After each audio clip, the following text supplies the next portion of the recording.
네, 시선 집중의 대미를 장식하는 비컨 뉴스 시간입니다. 이정훈 작가 모셨습니다. 어서 오세요. 안녕하세요. 자, 어떤 이야기인가요? 네, 오늘은 여성가족부 여가부가 운영하고 있는 성범죄자 알림이와 관련된 누리꾼의 댓글로 시작해 보겠습니다. 네. 댓글 오디오로 준비해봤습니다. 같이 들어보시죠.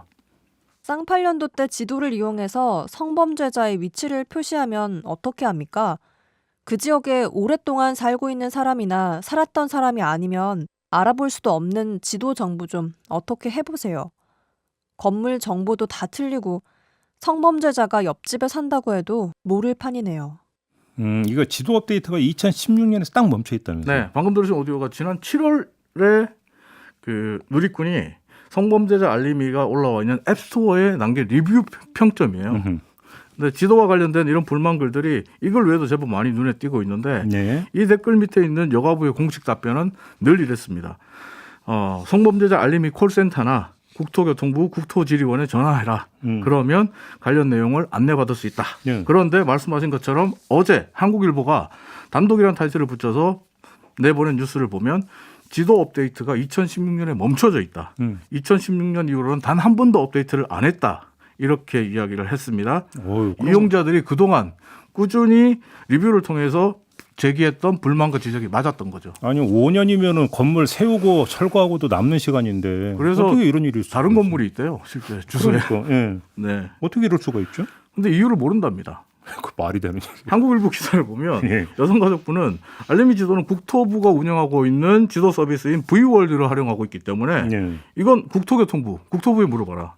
이렇게 책임을 돌리고 있고요. 예. 국토부는 예전엔 잘 됐는데 무슨 이유인지 모르겠지만 2016년 이후에 데이터가 없네요. 이유를 모르겠네요. 이렇게 대답을 했답니다. 네. 뭐 이거는 한마디로 말하면 그동안 여가부와 국토부가 모두 업데이트가 안 된 걸 몰랐거나 아니면 2016년 이후로 업데이트가 안 된 걸 알면서도 그냥 방치했다. 신경 안 이렇게밖에 썼다는 볼 얘기죠. 수밖에 없잖아요. 한마디로. 실제로 예. 누리꾼들이 리뷰 글이라든지 문의 전화를 계속 했다는 거거든요. 근데 음. 그러면 그동안 여가부가 답변해서 남겼던 저 두 곳에 전화를 걸면 누리꾼들은 어떤 대답을 들었던 겁니까? 이게 상당히 궁금하고요. 또 제가 여가부가 남겼던 답변 글들을 이것저것 찾아보다 보니까 일주일 전인 9월 3일에 여가부가 남긴 답변이 눈에 띄더라고요. 네. 내용을 잠깐 소개해드리면 이렇습니다. 성범죄자의 실제 거주지 표시는 해당 주소지의 좌표값을 표시하는 거기 때문에 네. 지도에 나오는 도로나 건축물 등의 업데이트가 안 돼도 상관없다. 업데이트가 다소 지연된 건 양해 바라지만 이건 상관없는 거다. 쉽게 하면 이제 주소가 있지 않느냐 이 얘기죠. 예. 주소 정보가 있으면 상관없다. 이렇게 이야기를 한 건데 네. 그런데 말이죠. 여가부가 이런 답변을 한 지 일주일도 채 안 돼서 이런 뉴스들이 나왔습니다. 뭔 뉴스인지 감 네. 잡았어요. 어떤 뉴스인지 오디오로 만나보시죠.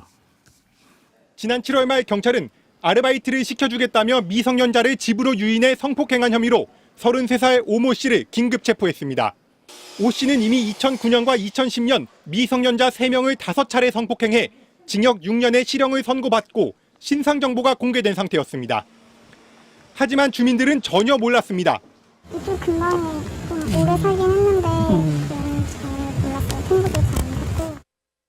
성범죄자 알림이 사이트의 오 씨 주소가 실제 살던 동대문구가 아닌 중랑구의 엉뚱한 주소로 등록돼 있었기 때문입니다.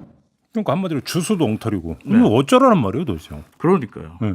근데 이 여가부의 해명을 보면 또 이렇습니다. 이건 신상 정보를 넘겨줘야 되는 법무부와 경찰이 하기를 잘못한 거다. 근데요, 성범죄자 알림이는 운영과 관리의 책임을 여가부가 지고 있잖아요. 네. 근데 지도 업데이트 문제는 국토부가 잘못한 거고, 국토부의 문제고, 거기가 문의해보고, 또 주소지가 틀린 건 법무부와 경찰의 문제니까 거기다 문의해봐라. 그러면 뭘 운영하고 관리하는 거죠? 이게 이제 칸막이 행정에서 따라보는 항상 나타나는 문제는 떠넘기기 변명. 네. 이게 거의 세트잖아요. 그렇죠. 책임 책임 떠넘기기. 딱 전형적으로 좀 나오는 경우라고 봐야 됩니다. 여가부가 앞으로도 계속 성범죄자 알림이 운영과 관리에 책임을 져야 될까요? 판단은 오늘도 애청자 여러분들께 맡기겠습니다. 이렇게 마무리하겠습니다. 네. 이정훈 작가였습니다. 고맙습니다. 감사합니다.